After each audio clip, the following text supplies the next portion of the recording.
started tearing it apart. Anyways, we've seen herds. Oh, on the road? Yeah. I'm talking about animals that herd. Like I remember one time I was in Saskatchewan and right in front of me there was this herd of antelope. They're the fastest running animals in North America, antelope. And they roam in the prairies. That's where they roam, not in the bush.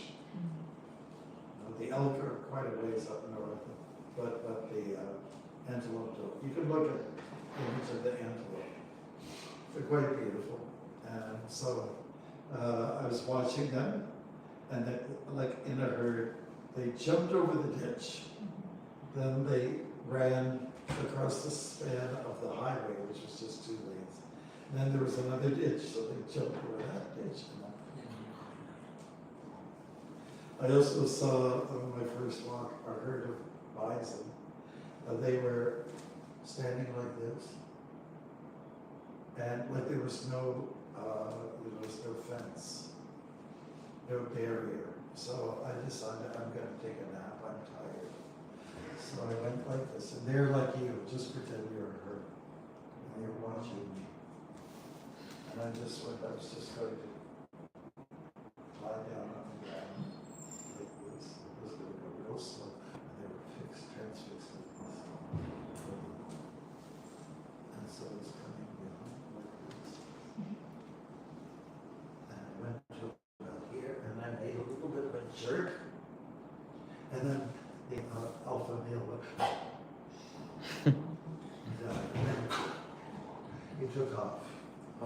And he took off. They all took off. And all that was left, but they went over the hill and there was nothing but dust left. It was wow. And I went, wow. You want to go to sleep near them? Yeah, I just want to sleep near them. Yeah. Why?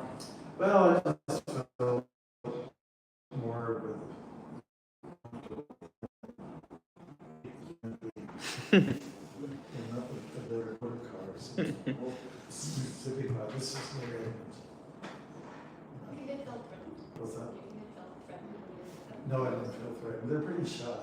Yeah, What they felt, yeah, that's why they took off. They're very edgy, and because they're like in the category of like being killed, they're like beef cattle, almost like that.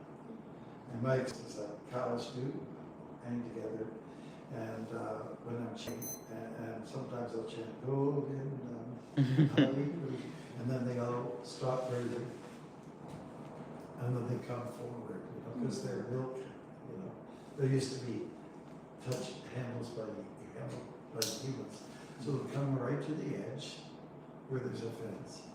And they're expecting to get some grass. So they'll always get some longer grass and feed them like that. Right? But if I was to go buy a farm of, let's say, beef cattle, they would also be alerted. And oftentimes they just go and just take off in the other direction because they're not used to that human touch. And so it was, they herd. Whether it's the dairy or the beef cattle, they herd together. And so Krishna, the reason why I'm saying this is herds with his cow herds. The cow herds, which is the boys. And then Krishna also herds the gopis by playing the flute. The full moon night in the Sharad season, he calls it. One time I was doing second,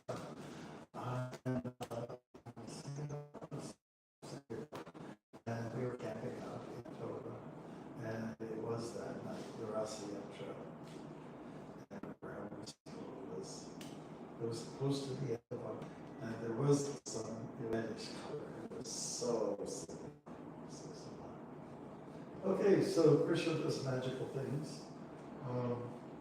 This is another one of his Leelas, one of his pastimes. And we're not talking about hers here right now, we're talking about God who wants to bring his people and with him. Yogamaya, you're coming with me, and there's going to be one of my entourages is coming. There will be demigods, there will be demigoddesses, there will be all kinds of people that Krishna's used to having around him. You know? And they will take the form of cavalry people. And there will be men and women, and they'll help me with this pastime. They'll assist me in the beauty of it all.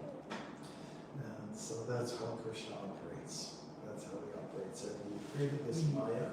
Parasha Shakti Vidhaya Shviyati. From him comes all these energies. And Yoga Maya is one of these energies. Yoga Maya can also take a personification form. Just like Yoga Maya appeared before the Lord when Kamsa was ready to take that baby girl, and dashed her head against, just the thought is shocking, against the stone floor. And she actually slipped out and then became Yoga Maya. And so then she chastised, you rascal. Nonsense. So now, the story of Mother Yashoda with the stick is interesting. Stick, rope, creating fear, and they would call that child abuse now. They would call it child abuse. And it makes me think of a film in 1962. They made a lot of good movies. One was called The Miracle Worker. And it's based on a true story about Helen Keller. Does anybody know Helen Keller? Oh, yes. Yeah.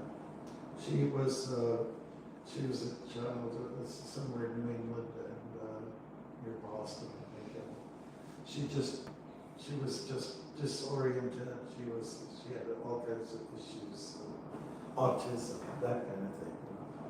Autism. And if you actually see the film, it's very touching, very touching.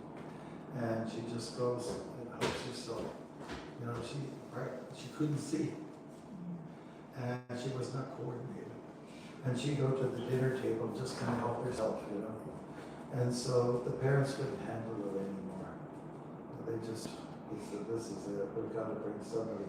So they brought in Annie Sullivan. So that means like this Irish background. A woman, very stern kind of woman who helped this little girl who's like an animal, like a wild animal. So if you see the film, I really recommend you see it. It's very clean, it's very touching, And it's history. So there's a scene in there where it goes on and on and on, and the cameraman apparently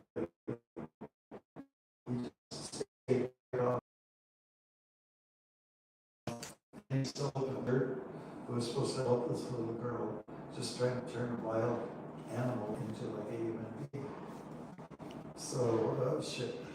It almost seems like child abuse what she's doing. She's grabbed the girl and there's a scene in there where she's trying to get her to use a spoon, and the girl will take it out.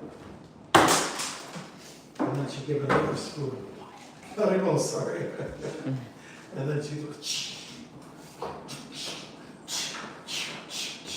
until she just got tired. And then there's another scene where she was just helping her to talk, get her vocal, her jaws moving. And there's one where it was like almost like a mystical word, like a mantra, And she brought her to, can I get my pen back?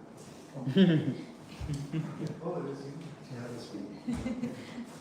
Yeah, and so, she brought her to the water pump. And it was this little scene. And it was this. And she brought her hands there and then had her drink the water and splashed some water on her like this and that. And then she says, water, water. And she started to open her mouth. It was like a moment of surrender she was giving in the girl. Whoa. And eventually she got to speak. They had like braille, that they had into the braille, you could read. With your hands, with your hands. And then, so Helen Keller became a very, refined woman after that. She was like a wild thing.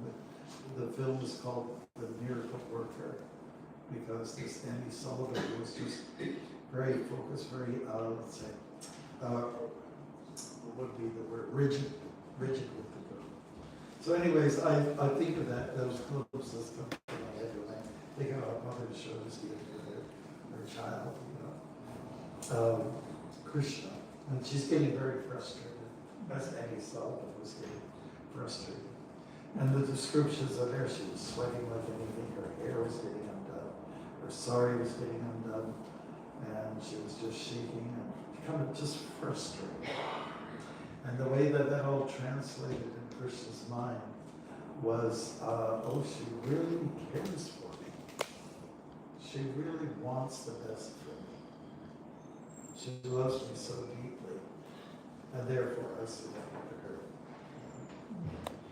And so the rope came and all that kind of stuff. She got frustrated with tying the rope, which was always 2 centimeters too short, something like that. And she'd gather more rope, and Krishna would have to behave. It would be nice to, I don't know, it might be abusive, but it would be nice to see us do that pastime one day. What do you think? Yeah. And just go at it. If you see this film, it just goes on and on and on and on. It's very emotional, very emotional. Okay, so out of love, parents do all kinds of things. Parents raise their voice in order to correct. Parents get a hold of the child. And Prabhupada actually said it's okay, even in the Gurukul, you can hold a stick if a child is acting up, but you never use it. It's just threatening. You know the story of Narada Muni, like he had lots of different disciples, shishas, and one of them has a snake, like a cobra. And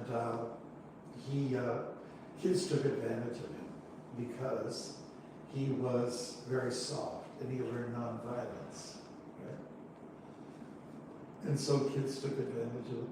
They threw stones at him and everything like that. And then he come to Narada and he complained, people are just abusing me.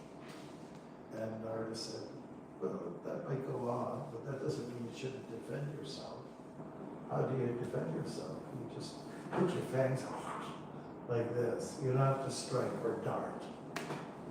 So that he applied that. His snake disciple applied that. And then the kids left him alone.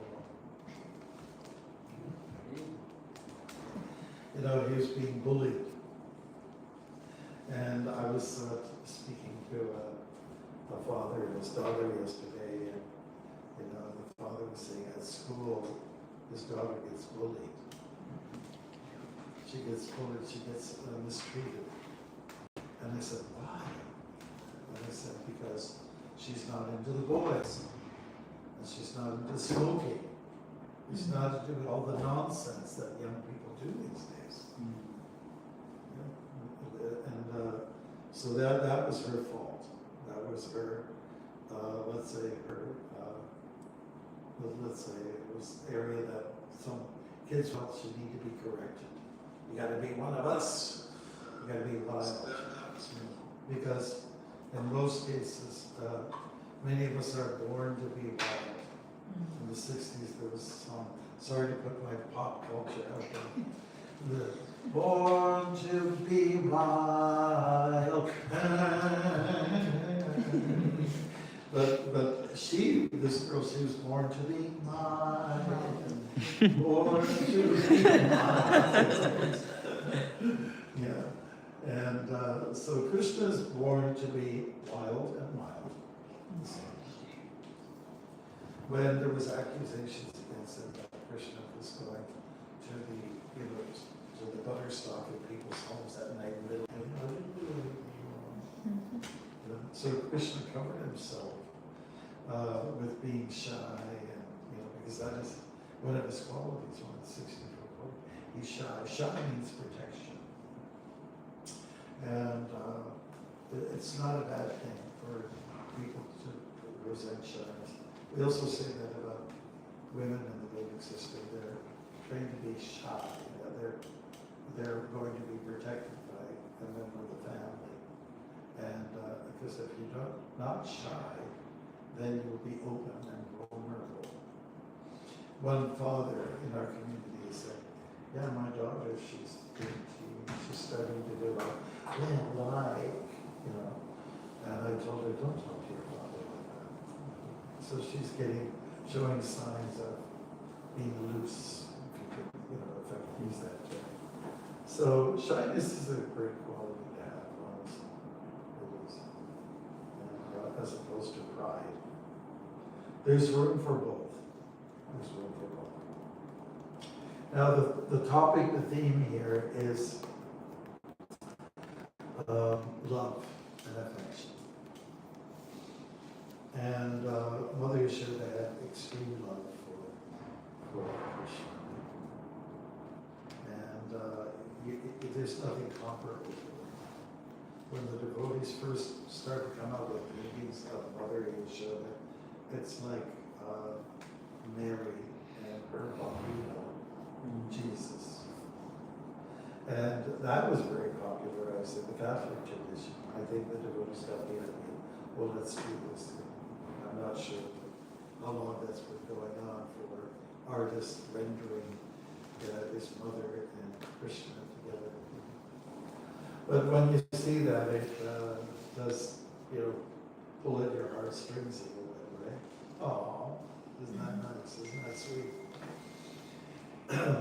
So why, if people say God can't be like that, well, you have to just address it. Is God limited or unlimited? So, well, God's unlimited. Then, God can be a child. He can be anything he wants to. He can change his form at will. That's the nature of Krishna. He's Yogeshwara. Yogeshwara Krishna. That's the very last shloka from the last chapter. Yogeshwara Krishna. Krishna is the supreme mystic. Arjuna is the archer. Somebody said. The one who holds the bow and arrow. But it's Krishna who does mystics and pulls mystical things. When I hear the word mystic, I think of not a mistake. It's not a mistake. It's deliberate. And I think of misty, or mist. When there's a fog out there, your vision is obscured.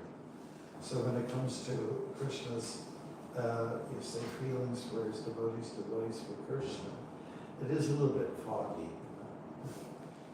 The concept at the beginning.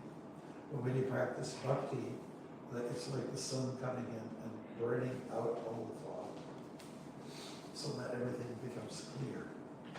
And that's what the Krishna Conscious Project or process is all about, getting things clear.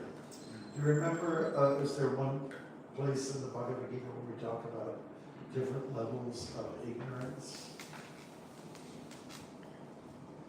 Can you think of the examples? Yes, laziness. Baby covered by a wool. Yes. That is the worst. That's the worst kind of ignorance. Yeah. The one before that is the mirror, the dust on the mirror. Yeah, that's right. And one is fire covered by film. Yeah. And then the other one is fire covered by smoke. by smoke, yeah. Now, in our temple here, we have people who don't know what to do with Windex. They just take some dirty cloth and they smear, So, well, that's not clean. Can you see your image? Whether it's a mirror or a window, because we're not. Everybody here is pretty good at it. Right? Let me talk about it. Screw it. When it comes to mop the floor, clean that mirror.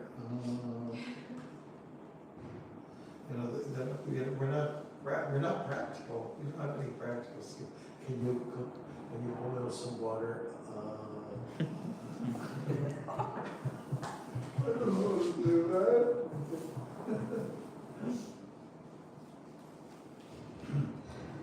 So, a mirror can, if if you don't have clean cloth, or sometimes newspaper is the best thing to use against the mirror. But people don't have newspapers anymore, so they have their forced to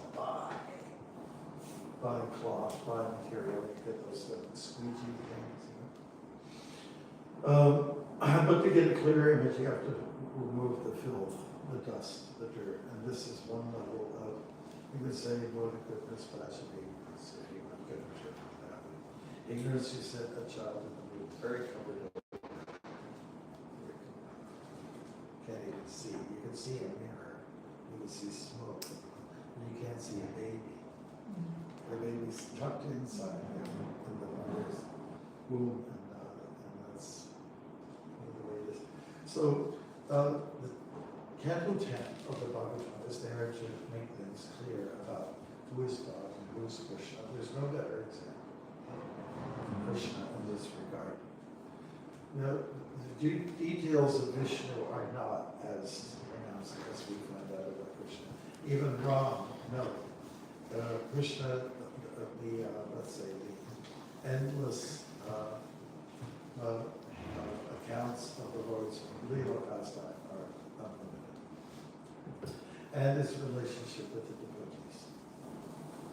And sometimes people do ask, why Krishna? Why not Ram? Why not Vishnu? Okay, so we'll answer that quickly and then we'll open up the floor for your discussions. I usually tell people, well, Krishna is important because he gave us philosophy. He gives us whereby we can get free. Ram didn't actually do that. Although he liked it. Vishnu didn't write the Bhagavad Gita either. It is, they want to say that Vishnu's God, Krishna's sort of an issue from Krishna, but it's not exactly that way. And we check with Bhagavad Gita. This is where people need to start reading. Krishna says, I'm the source of everything, all that is matter, all is spirit. Says, I'm the father, I'm the mother. I'm the seed-giving, Humbita, Pita, the seed-giving father of all living entities. So, that's it. You want to argue with Shastra on these things? So, somewhere or other, we're able to accommodate all of these different personalities. But Krishna is really special. And that's what Prabhupada gave to us. Out of love for the world, humanity, he gave us Krishna.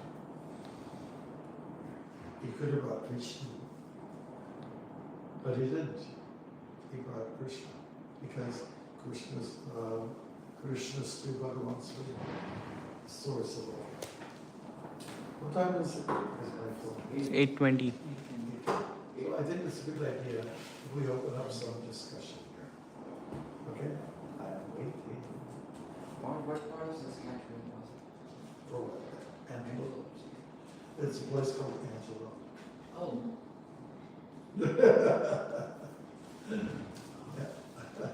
There's a place kind of in the middle off the Trans-Canada Highway. It's called Angelo. So you took that highway that The crosses, Trans-Canada Highway. the same highway that crosses your right? Yeah, that's right. Yeah, but I actually saw, when I was the first time I walked across Canada, the second time actually, I saw Angelo. It was the fourth time that I saw this river. And it was kind of like, the earth was shaking at that time. Yeah, but that's where you find it. You'll find elk in a place like that. You find deers all over.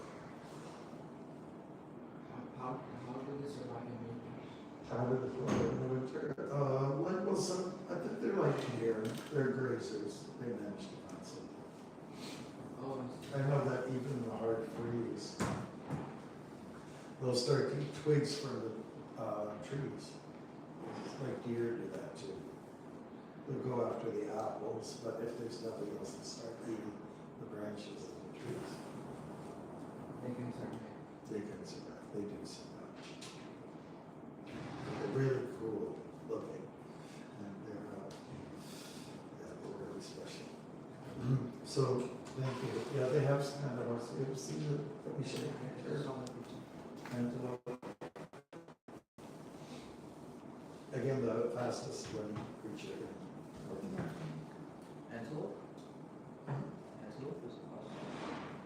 What? Antelope, right? Yeah, antelope. It's like a deer or Oh, something. yeah, kind of like, that one bovine. Mhm. Let's have a look at one of them. Yeah, here they go. Well, that would, the top would be an African one. Yeah. This one would be like antelope. I think this is Canadian, more like the North North American. Yeah, some antelopes in India as well. You have them there too. Yeah, I'm sure. Oh, they're really amazing. They're quite amazing. And they'll run for right down the stop. Go ahead and look over there. And they do it. So, I think it's, they're beautiful. They're lovely creatures. I'm just starting to look at the North American breed.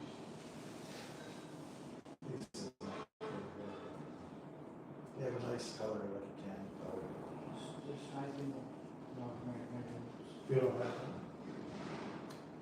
Just hiding North American. Okay, so Bruce, any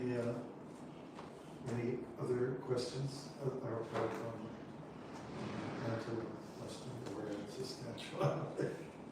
What about our birthday boy? Do you have any comments? Here? Exactly. Yeah, that's right. Yeah, they do have like a key-lock mark, see? But I'm not sure if that's, that's a nice tan color. They're beautiful. They're vegetarian. I could live with them.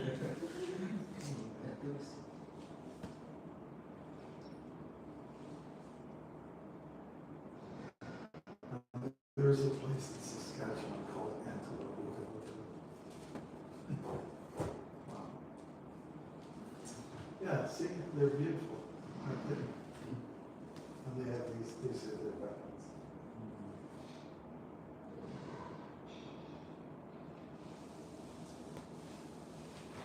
Maharaj, there's also a place called Red Deer, right? Yeah. I just came across it. So like there are places named after animals.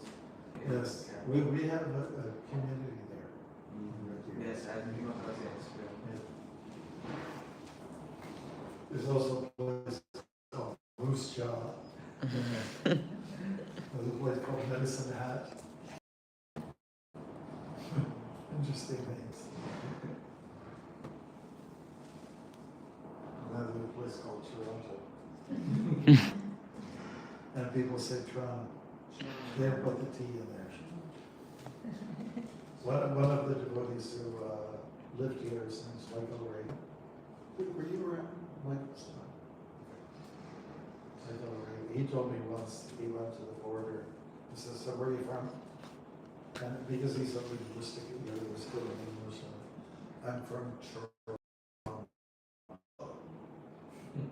And because he said it so quickly, they didn't believe that. He said, "Okay, come on." But if you say Toronto, then you're qualified. Yeah. Yeah. When I was young, sometimes they would pronounce it Toronto, Toronto. Toronto. Americans sometimes, Toronto. So is it the Americans who call it Toronto or? They don't call it Toronto. They're not that divine. Toronto. Toronto. But it means you're an approved Canadian if you say Toronto. Anything else other than the geographical issues that have been brought up? Okay, good. We meant to actually have a listening department, and we do once a week. We usually on Tuesday, Mondays and day off, right? We have class, but this day we have